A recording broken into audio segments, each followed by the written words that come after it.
আপনি কি জানেন ডাইনোসরেরা আজও বিলুপ্ত হয়ে যায়নি? হ্যাঁ, ঠিকই শুনেছেন, এখনো পৃথিবীতে ঘুরে বেড়াচ্ছে ডাইনোসরের বংশধর। এবং অবাক করা ব্যাপার হলো, আপনি হয়তো প্রতিদিনই তাদের দেখে ফেলছেন। তারা হলো পাখি। আজকের এই ভিডিওতে আমরা জানব কোন পাখিগুলো ডাইনোসরের বংশধর আর কিভাবে তারা সেই প্রাচীনকালের রক্ত বয়ে নিয়ে বেড়াচ্ছে আমাদের আশেপাশে। প্রথমেই ইতিহাসে একটু ফিরে যাই। ৬৬ বিলিয়ন বছর আগে একটি বিশাল উল্কাপিণ্ড পৃথিবীতে আঘাত করে, ফলে বিলুপ্ত হয়ে যায় পৃথিবীর বেশিরভাগ ডাইনোসর। কিন্তু সব ডাইনোসর নয়, একটা ছোট, তুলনামূলক হালকা এবং পালকযুক্ত ডাইনোসরের দল বেঁচে যায়। এই দল থেকেই ধীরে ধীরে জন্ম নেয় আধুনিক পাখি। আজ বিজ্ঞানীরা বলেন, birds are not just related to dinosaurs, birds R dinosaurs. চলুন দেখে নেই কোন কোন পাখি সবচেয়ে বেশি ডাইনোসরের মতো। প্রথমে আলোচনায় আসে মুরগি।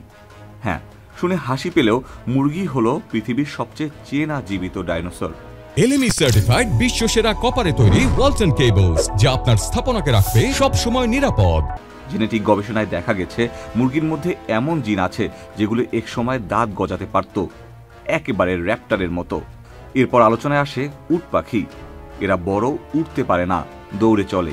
এগুলোর দেহ গঠন ও চলাফেরা একেবারে প্রাচীন থেরাপড ডাইনোসরের মতো। তারপর বলতে হয় হোয়াইট জিন পাখির কথা।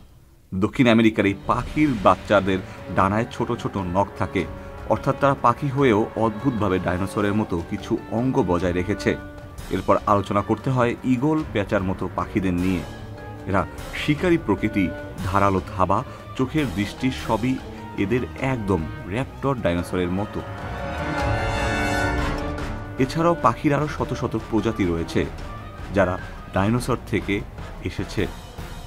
আপনি যদি মনে করেন ডাইনোসর বিলুপ্ত হয়ে গেছে, তাহলে আরেকবার ভেবে দেখুন, আজও তারা আছে।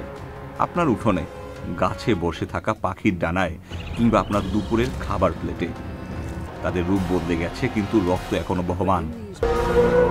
Ikhtiyar Ferdous, channel I.